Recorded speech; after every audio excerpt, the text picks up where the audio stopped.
저는 지금 여러분과 같은 대한민국에 살고 있습니다. 하지만 7년 전 15살이었던 저는 영하 20도의 두만강 얼음 위를 걸으며 총에 맞아 죽을 수도 있다는 공포에 떨고 있었습니다. 그날 밤 저는 어머니와 10살 여동생의 손을 꼭 잡고 걸었습니다. 발밑에서 얼음이 갈라지는 소리가 들릴 때마다 심장이 멎는 것 같았죠. 뒤돌아보면 북한 땅이었고 앞으로 나아가면 중국이었습니다. 그 중간 어디쯤에서 저는 제가 태어나고 자란 나라를 등지고 있었습니다. 왜 한 중학생이 목숨을 걸고 국경을 넘어야 했을까요? 왜 어머니는 어린 남매를 데리고 그런 위험한 선택을 해야 했을까요? 여러분 미리 구독과 좋아요 부탁드립니다. 알고리즘이 더 많은 분들께 이 이야기를 전할 수 있도록 도와주세요. 제 이야기는 2016년 2월 함경북도 청진에서 시작됩니다. 당시 저는 평범한 중학생이었습니다. 아니 북한에서 말하는 평범함이란 게 있긴 했을까요? 매일 아침 배고픔에 일어나고 학교에 가면 김일성, 김정일, 김정은 3대에 대한 찬양 수업을 듣고 집에 오면 또 배고픔과 싸우는 그런 일상이 평범한 거라면 평범했던 거겠죠. 하지만 그 평범함 속에는 여러분이 상상할 수 없는 현실이 숨어 있었습니다. 그리고 그 현실이 결국 15살 소년을 얼어붙은 강 위로 내몰았습니다. 지금부터 들려드릴 이야기는 각색이나 과장이 아닙니다. 제가 직접 겪은 그리고 수많은 탈북민들이 공유하는 진짜 이야기입니다. 제가 살던 청진은 함경북도의 큰 도시였지만 여러분이 생각하는 도시와는 달랐습니다. 2016년인데도 거리에는 자동차보다 리어카가 더 많았고 밤이 되면 전기가 끊겨온 동네가 칠흑 같은 어둠에 잠겼습니다. 저희 집은 낡은 연립주택 3층에 있었습니다. 겨울이면 방 안에서도 입김이 보일 정도로 추웠죠. 아버지는 제가 6살 때 돌아가셨습니다. 고난의 행군 시기 배급이 끊기고 굶어 죽는 사람들이 속출할 때였습니다. 아버지도 그렇게 영양실조로 쓰러지셨습니다. 그 후로 어머니는 장마당에서 중국산 물건들을 몰래 팔며 저와 여동생을 키우셨습니다. 북한에서 장마당 장사는 불법도 합법도 아닌 애매한 영역이었습니다. 정부는 공식적으로는 금지했지만 배급체계가 무너진 상황에서 주민들이 굶어 죽지 않으려면 장마당이 필요했으니까요. 그래서 단속반들은 뇌물을 받고 눈 감아주곤 했습니다. 학교는 어땠냐고요? 학교는 배우는 곳이 아니라 세뇌당하는 곳이었습니다.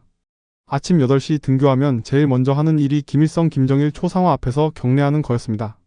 교실마다 걸려있는 그 초상화들은 먼지 하나 없이 깨끗해야 했습니다. 한 번은 제 친구가 실수로 초상화에 분필 가루가 튀었다가 선생님한테 1시간 동안 혼났던 기억이 납니다. 첫 시간은 항상 경애하는 최고 존엄 김정은 원수님에 대한 수업이었습니다. 그분이 3살 때 총을 쐈다느니 5살 때 배를 운전했다느니 하는 황당한 이야기들을 마치 역사적 사실인 양 배워야 했죠. 처음엔 다들 믿었습니다. 아니 믿는 척해야 했습니다. 수학이나 과학 수업도 있었지만 문제조차 선전으로 가득했습니다. 미제 침략자 놈들 10명을 우리 인민군 용사가 사살했습니다. 다음날 5명을 더 사살했다면 총 몇 명을 사살했습니까? 이런 식이었죠. 점심시간이 되면 대부분의 아이들은 도시락을 싸오지 못했습니다. 저도 마찬가지였습니다. 좋은 날에는 옥수수밥 한 덩이, 나쁜 날에는 그냥 굶었습니다. 선생님들도 사정은 비슷했습니다. 한 선생님은 수업 중에 너무 배가 고파서 칠판에 기대 서 계시다가 그대로 쓰러지신 적도 있었습니다. 방과 후에는 생활총화라는 시간이 있었습니다. 학생들이 돌아가며 자신의 잘못을 고백하고 다른 학생들의 잘못을 지적하는 시간이었죠. 저는 이번 주에 김정은 원수님 배지를 단 옷을 빨래할 때 배지를 떼지 않아 불경죄를 저질렀습니다. 이런 식으로 말입니다. 친구를 고발하지 않으면 자신이 의심받는 시스템이었습니다. 당시 저는 그게 이상하다고 생각하지 못했습니다.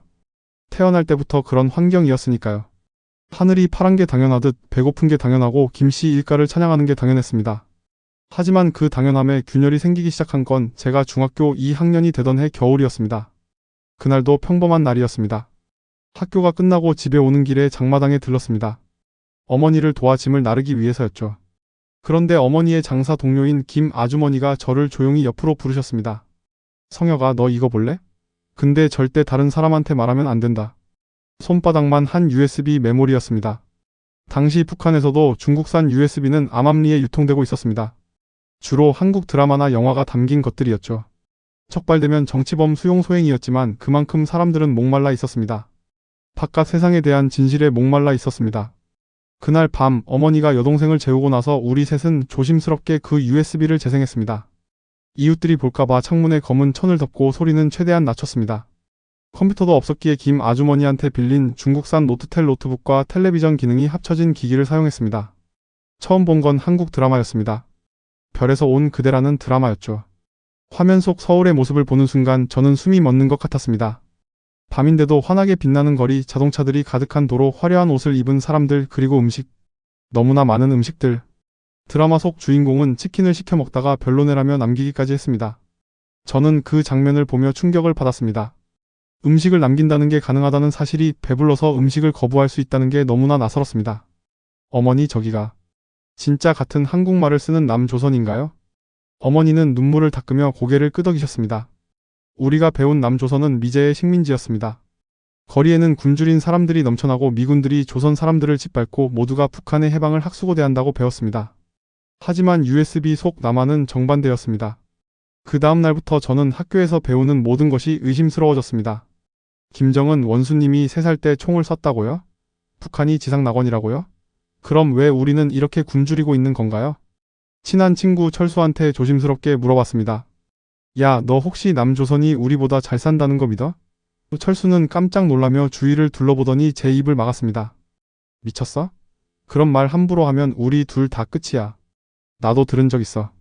근데 절대 입 밖에 내면 안 돼. 그때 깨달았습니다. 모두가 알고 있다는 것을. 하지만 아무도 말하지 못한다는 것을. 진실을 아는 순간 당신은 선택의 기로에 서게 됩니다. 모른 척하며 살 것인가 아니면 위험을 감수하고 진실을 마주할 것인가. 저는 그 후로 몇 달 동안 더 많은 영상들을 봤습니다. 한국의 뉴스, 다큐멘터리, 예능 프로그램들. 볼수록 분노가 치밀었습니다. 우리가 얼마나 철저하게 속아왔는지, 우리의 삶이 얼마나 비참한지 깨달았으니까요. 어느 날 어머니가 말씀하셨습니다. 성혁아, 우리 여기서 나가자. 네가 이런 곳에서 평생을 살게 할 수는 없어. 그렇게 우리 가족의 탈출 계획이 시작되었습니다. 그건 2015년 가을 제가 15살이 되던 해였습니다. 탈북을 결심하는 것과 실제로 실행하는 것은 완전히 다른 문제였습니다. 북한에서 탈출을 시도한다는 건 단순히 국경을 넘는 게 아니라 발각되면 3대가 멸족당할 수 있다는 걸 의미했습니다. 어머니는 몇 달 동안 조심스럽게 정보를 모으셨습니다. 장마당에서 브로커들과 접촉했고 중국까지 가는 루트를 알아보셨죠. 브로커 비용은 1인당 100만원 정도였습니다. 북한 돈이 아니라 중국 위안화로요. 우리 가족 셋이면 300만원이 필요했습니다. 어머니는 그 돈을 마련하기 위해 몇 년 동안 모았던 금반지와 집에 있던 귀한 물건들을 다 팔았습니다. 할머니의 유품이었던 은수저까지도요. 그렇게 겨우겨우 200만원을 모았지만 100만원이 부족했습니다. 성혁아, 미안하다. 어머니가 능력이 없어서. 우리 셋이 다 가기엔 돈이 모자라. 어머니는 밤마다 우셨습니다. 그러던 어느 날 김 아주머니가 나머지 돈을 빌려주셨습니다. 이자도 받지 않고요. 언니 그냥 가. 거기 가서 잘 살면 되는 거야. 우리처럼 여기 남을 사람들 생각은 하지 말고. 그분의 눈에도 눈물이 가득했습니다. 자신은 갈 수 없지만 우리라도 보내고 싶다는 마음이 느껴졌습니다. 2016년 1월부터 본격적인 준비가 시작되었습니다. 브로커가 준 지시사항은 명확했습니다. 짐은 최소한으로만 가져와. 배낭 하나에 들어갈 만큼만. 옷은 겹겹이 입고 돈은 몸에 숨겨. 그리고 절대 누구한테도 말하지 마. 가족한테도. 저희는 이웃들에게 친척집에 잠깐 다녀온다고 거짓말했습니다. 학교에도 몸이 아파서 며칠 쉰다고 했죠. 탈북 사실이 새어나가면 친척들까지 연좌제로 처벌받을 수 있었기에 친한 친구들에게조차 작별 인사를 할 수 없었습니다. 출발 전날 밤 저는 제 방을 오래 바라봤습니다. 낡고 좁고 추운 방이었지만 제가 15년을 산 공간이었습니다. 책상 서랍에는 초등학교 때 받은 상장들이 있었고 벽에는 친구들과 찍은 사진이 붙어 있었습니다. 가장 친한 친구 철수와 마지막으로 찍은 사진을 오래 들여다봤습니다. 작년 소풍 때 찍은 거였죠. 철수는 지금도 모릅니다. 제가 떠난다는 것을. 아마 평생 모를 겁니다. 여동생 은혜는 아직 어려서 상황을 완전히 이해하지는 못했습니다. 오빠, 우리 중국 가면 진짜 고기 먹을 수 있어? 하고 물었습니다. 저는 동생의 머리를 쓰다듬으며 대답했습니다. 응, 매일 먹을 수 있어. 출발일은 2월 12일로 정해졌습니다. 영하 20도까지 내려가는 한겨울이었지만 그게 오히려 유리했습니다. 두만강이 꽁꽁 얼어서 걸어서 건널 수 있었거든요. 여름에는 헤엄쳐 건너야 하는데 그럼 체온 저하로 죽을 수도 있었습니다. 배낭에는 옷 몇 벌, 물, 그리고 어머니가 챙긴 약간의 음식이 전부였습니다. 저는 몰래 가족 사진 한 장을 속옷 안쪽에 숨겼습니다. 아버지와 함께 찍은 마지막 사진이었습니다. 브로커의 마지막 경고가 귓가에 맴돌았습니다. 강을 건널 때 절대 뒤돌아보지 마. 망설이면 죽어. 총 맞아 죽거나 얼어 죽거나 아니면 잡혀가서 수용소에서 죽거나. 셋 중 하나야. 살고 싶으면 무조건 앞만 보고 뛰어. 2월 12일 저녁 10시 우리는 집을 나섰습니다. 문을 잠그지 않았습니다. 어차피 돌아올 집이 아니었으니까요. 어둠 속에서 우리 가족의 마지막 북한에서의 밤이 시작되었습니다. 새벽 2시 우리는 국경마을 근처 야산에 도착했습니다. 브로커가 지정한 대기 장소였죠. 영하 22도. 숨을 쉴 때마다 코 안이 얼어붙는 것 같았습니다. 브로커는 40대 중반의 남자였습니다. 나 따라와. 소리 내지 말고 불빛도 절대 켜지 마. 그는 야산 사이로 우리를 이끌었습니다. 1시간쯤 걸었을까요? 갑자기 브로커가 손을 들어 멈추라는 신호를 보냈습니다. 저 아래로 두만강이 보였습니다. 달빛에 반사된 얼음이 은빛으로 빛나고 있었죠. 아름다웠지만 그 아름다움 너머에는 죽음이 도사리고 있었습니다. 저기 봐. 국경수비대 초소가 보이지? 저 불빛. 브로커가 숨죽여 말했습니다. 저들이 순찰 도는 패턴이 있어. 지금부터 정확히 20분 후에 공백이 생겨. 그때 뛰는 거야. 20분 안에 강을 건너서 저 너머 산속으로 들어가야 해. 심장이 터질 것 같았습니다. 어머니는 떨고 있는 은혜를 꽉 안았습니다. 한 가지 더. 만약 총소리 들리면 절대 멈추지 마. 넘어진 사람 있어도 그냥 가. 한 명이라도 살아야 돼. 알았지? 시간이 흘렀습니다. 10분, 15분. 브로커가 시계를 확인하더니 고개를 끄덕였습니다. 지금이야. 뛰어. 우리는 산을 내려가 강 쪽으로 달렸습니다. 얼음 위에 발을 디디는 순간 온몸에 전율이 흘렀습니다. 뒤돌아보니 북한 땅이었고 앞을 보니 중국 땅이었습니다. 뛰어. 빨리. 브로커가 속삭이듯 외쳤습니다. 얼음 위를 달리는 건 상상 이상으로 어려웠습니다. 미끄러워서 자꾸 넘어질 것 같았고 발밑에서 얼음이 삐걱거리는 소리가 들렸습니다. 은혜는 작은 몸으로 뒤뚱거리며 달렸고 어머니가 동생의 손을 잡아 끌었습니다.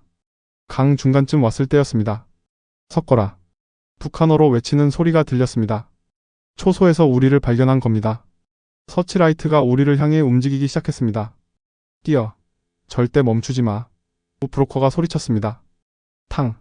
총성이 울렸습니다. 그 순간 제 온몸이 얼어붙었습니다. 하지만 멈출 수 없었습니다. 뒤에서 어머니가 소리쳤습니다. 성혁아. 계속 뛰어. 탕. 탕. 총성이 계속 울렸습니다. 총알이 얼음에 박히는 소리가 들렸습니다.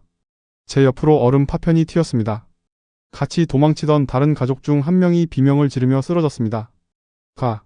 그냥 가. 브로커가 외쳤습니다. 저는 쓰러진 사람을 보지 않으려 애썼습니다. 그냥 앞만 보고 뛰었습니다. 다리가 후들거렸지만 멈출 수 없었습니다. 은혜가 넘어졌습니다. 오빠. 동생이 울먹이며 소리쳤습니다. 저는 뒤돌아 달려가 동생을 번쩍 들어 올렸습니다. 10살짜리 몸무게가 이렇게 무거울 수 있나 싶었지만 아드레날린이 솟구쳐서 그랬는지 계속 뛸 수 있었습니다. 탕, 탕, 탕. 총성은 계속되었지만 우리는 멈추지 않았습니다. 마침내 중국 쪽 강둑에 도착했습니다. 브로커가 우리를 산속으로 끌어당겼습니다. 엎드려. 소리 내지 마. 우리는 눈 속에 엎드렸습니다. 심장이 미친 듯이 뛰었습니다. 저 멀리서 아직도 총소리가 들렸습니다. 서치라이트가 강 위를 후고 있었습니다. 10분쯤 지났을까요? 총소리가 멎었습니다. 브로커가 일어나며 말했습니다. 이제 됐어. 여긴 중국이야. 그 순간 어머니가 주저앉으며 울기 시작했습니다. 은혜도 울었습니다. 저도 눈물이 났습니다. 살아있다는 안도감, 북한을 벗어났다는 실감, 그리고 방금 죽음을 목격했다는 공포가 한꺼번에 몰려왔습니다. 하지만 기뻐하기에는 너무 이른 시간이었습니다. 우리는 아직 안전하지 않았습니다. 중국에서의 또 다른 지옥이 우리를 기다리고 있었습니다. 중국 땅을 밟았다고 해서 자유로워진 건 아니었습니다. 오히려 새로운 공포가 시작되었습니다. 브로커는 우리를 산속 작은 오두막으로 데려갔습니다. 여기서 이틀 숨어 있어. 중국 공안들이 국경 근처를 수시로 순찰해. 탈북자 잡으면 북한으로 송환시켜. 그 말에 어머니의 얼굴이 창백해졌습니다. 중국은 탈북자들을 난민으로 인정하지 않았습니다. 불법 입국자로 간주해 북한으로 돌려보냈죠. 북송되면 정치범 수용 소행이 확정이었습니다. 그곳에서는 살아나오는 사람이 거의 없다고 했습니다. 오두막은 너무 추웠습니다. 난방도 제대로 되지 않았고 우리는 옷을 겹겹이 입은 채 서로 껴안고 잤습니다. 브로커가 가져온 빵과 물이 전부였습니다. 그래도 북한에서 먹던 것보다는 나았습니다. 이틀 후 우리는 밤을 이용해 이동하기 시작했습니다. 브로커는 우리를 트럭 화물칸에 숨겼습니다. 쌀 포대 뒤에 웅크리고 앉아 있어야 했죠. 숨도 제대로 쉬기 힘들었고 은혜는 계속 기침을 했습니다. 쉿, 조용히 해. 검문소야. 브로커가 긴장된 목소리로 말했습니다. 트럭이 멈췄습니다. 중국 공안들의 목소리가 들렸습니다. 심장이 멎는 줄 알았습니다. 화물칸 문이 열렸습니다.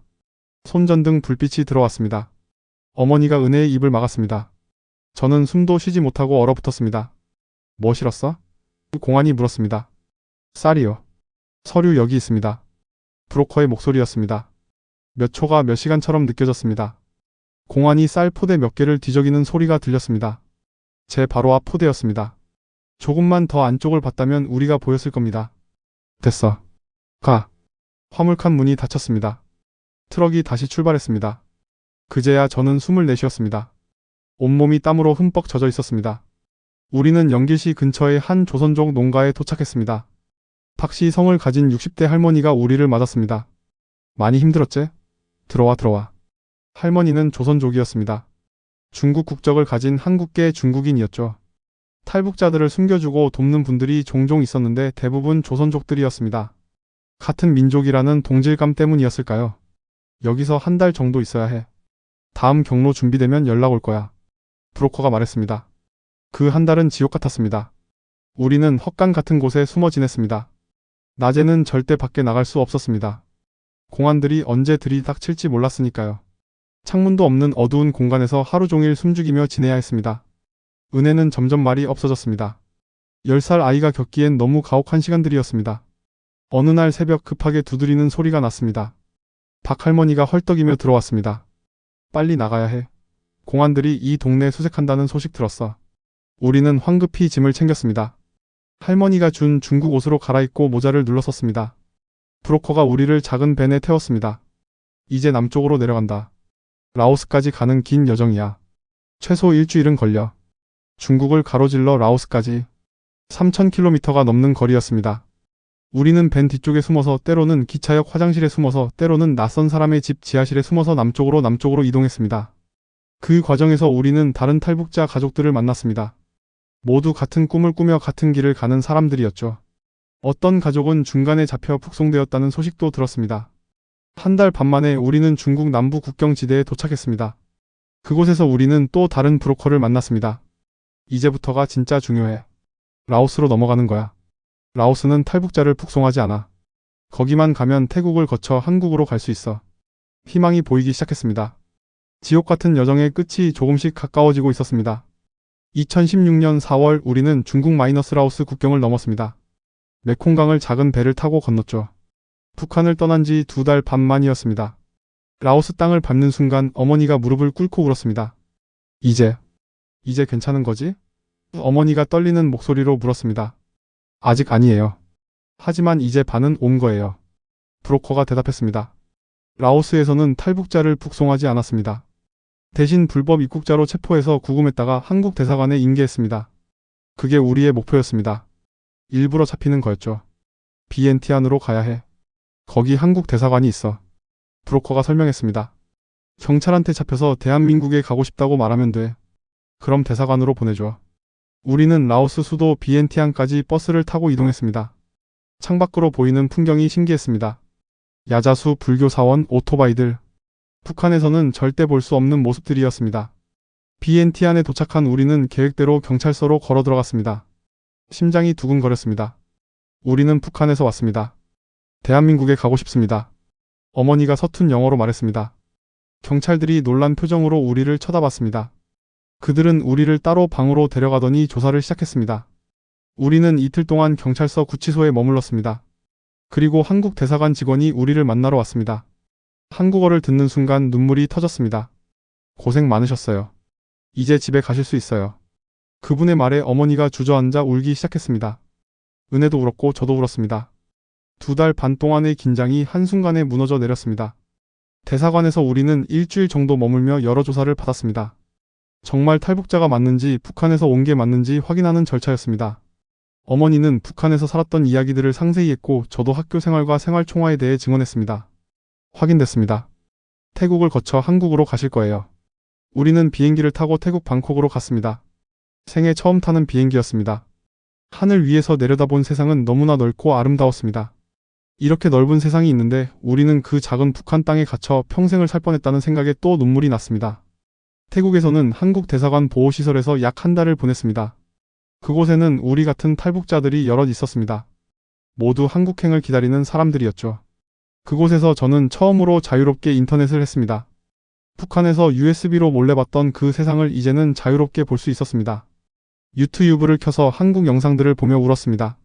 이제 우리도 저 세상에서 살 수 있다는 게 믿기지 않았습니다. 시설 직원들은 우리에게 한국에 대해 가르쳐 줬습니다. 지하철 타는 법, 카드 쓰는 법, 한국 사회의 기본적인 규칙들. 모든 게 새로웠습니다. 북한과 남한은 언어는 같지만 문화는 많이 달라요. 적응하는데 시간이 걸릴 거예요. 하지만 천천히 하시면 돼요. 드디어 5월 15일 우리는 인천으로 가는 비행기에 올랐습니다. 대한민국 땅을 밟게 되는 날이었습니다. 비행기 안에서 저는 창밖을 내다봤습니다. 구름 위를 날아가며 생각했습니다. 북한을 떠난 지 정확히 3개월. 죽을 고비를 수없이 넘기고 3,000km가 넘는 거리를 이동하고 이제 우리는 자유의 땅으로 가고 있었습니다.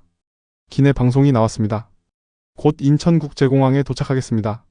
그 순간 가슴이 벅차올랐습니다. 우리는 해냈습니다. 살아남았습니다. 그리고 이제 진짜 새로운 삶이 시작되려 하고 있었습니다. 인천공항에 내리는 순간 저는 멈춰 섰습니다. 공항 로비에 걸린 태극기를 보는 순간 눈물이 쏟아졌습니다. 북한에서는 저 깃발이 적의 상징이었습니다. 하지만 이제 저 깃발은 우리를 보호해줄 나라의 상징이었습니다. 어서 오세요. 대한민국에 오신 걸 환영합니다. 공항에서 우리를 맞은 통일부 직원의 말에 어머니가 그 자리에서 무릎을 꿇고 울었습니다. 주변 사람들이 놀라서 쳐다봤지만 저는 어머니를 일으킬 수가 없었습니다. 저도 같이 울고 있었으니까요. 우리는 하나원이라는 곳으로 갔습니다. 탈북민들이 한국 사회에 적응하기 위해 교육받는 시설이었죠. 거기서 석 달 동안 한국어 교육, 컴퓨터 교육, 사회 적응 교육을 받았습니다. 처음엔 모든 게 낯설었습니다. 지하철을 타는 것도, ATM에서 돈을 뽑는 것도, 편의점에서 물건을 사는 것도 다 배워야 했습니다. 북한과 남한은 분명 같은 언어를 쓰는데 사용하는 단어들이 너무 달랐습니다. 오빠 와이파이가 뭐야? 은혜가 물었습니다. 나도 몰라. 같이 배우자. 저는 한국 중학교 3학년에 편입했습니다. 처음 학교에 갔을 때의 충격은 지금도 잊을 수 없습니다. 북한 학교와는 완전히 달랐습니다. 아침 조회 시간에 김일성 초상화가 없었습니다. 대신 태극기와 교기만 걸려 있었죠. 선생님께 경례할 때도 경례하는 이라는 수식어가 없었습니다. 그냥 선생님 안녕하세요였습니다. 수업 내용도 충격이었습니다. 역사 시간에 배운 한국 전쟁의 내용이 북한에서 배운 것과 정반대였습니다. 북한에서는 남조선과 미제가 먼저 쳐들어왔다고 배웠는데 여기서는 북한이 먼저 침공했다고 가르쳤습니다. 친구들은 대부분 친절했지만 가끔 북한에서는 진짜 사람 잡아먹어? 같은 질문을 받을 때면 가슴이 아팠습니다. 우리가 그렇게 이상한 사람들처럼 보이는 걸까요? 하지만 적응해갔습니다. 천천히 조금씩. 처음으로 햄버거를 먹었을 때, 처음으로 영화관에 갔을 때, 처음으로 PC방에서 게임을 했을 때. 매 순간이 신기하고 감사했습니다. 가장 감동적이었던 건 도서관이었습니다. 아무 책이나 마음대로 읽을 수 있다는 게 믿기지 않았습니다. 북한에서는 김씨 일가를 찬양하는 책만 읽을 수 있었는데 여기서는 세계 어느 나라의 책이든 자유롭게 읽을 수 있었습니다. 어느 날 밤 집에 돌아와 창문을 열었습니다. 서울의 야경이 보였습니다. 수없이 많은 불빛들이 반짝이고 있었습니다. 북한에서는 밤이면 칠흑 같은 어둠이었는데 여기는 밤에도 이렇게 밝았습니다. 성혁아 뭐해? 어머니가 물으셨습니다. 그냥 신기해서요. 이게 진짜 우리가 사는 곳이라는 게. 어머니가 제 어깨에 손을 올리셨습니다. 우리 여기까지 잘 왔다. 고생 많았어. 지금 저는 23살입니다. 대학교 2학년에 재학 중이고 컴퓨터 공학을 전공하고 있습니다. 은혜는 고등학생이 되었고 어머니는 식당에서 일하고 계십니다. 가끔 악몽을 꿉니다. 두만강을 건너다가 총에 맞는 꿈, 중국 공안에게 잡혀 북송되는 꿈. 그럴 때면 식은땀을 흘리며 깨어나 주위를 둘러봅니다. 그리고 안도합니다. 여기는 서울이고 나는 자유롭고 안전하다고. 여러분이 당연하게 여기는 것들이 저에게는 기적입니다. 배불리 먹을 수 있다는 것, 하고 싶은 말을 할 수 있다는 것, 보고 싶은 걸 볼 수 있다는 것, 가고 싶은 곳에 갈 수 있다는 것. 북한에는 아직도 2,500만 명의 사람들이 살고 있습니다. 그들 중 대부분은 바깥 세상을 모릅니다. 자신들이 감옥에 갇혀 있다는 것조차 모른 채 살아갑니다. 저는 이 이야기를 여러분과 나누고 싶었습니다. 북한의 실상을 알리고 자유가 얼마나 소중한 것인지 전하고 싶었습니다. 여러분, 오늘 저녁 집에 돌아가서 창문을 열어보세요. 밝게 빛나는 거리를 보세요. 냉장고를 열어 음식을 꺼내 먹어보세요. 그리고 잠깐이라도 생각해주세요. 이 모든 게 얼마나 감사한 일인지. 저는 7년 전 얼어붙은 강을 건넜습니다. 목숨을 걸고 자유를 향해 달렸습니다. 그리고 지금 저는 여러분과 같은 하늘 아래 살고 있습니다. 이 자유를 절대 당연하게 여기지 마세요. 그리고 아직도 자유를 꿈꾸며 어둠 속에서 살아가는 사람들을 기억해주세요. 감사합니다. 제 이야기를 들어주셔서 감사합니다.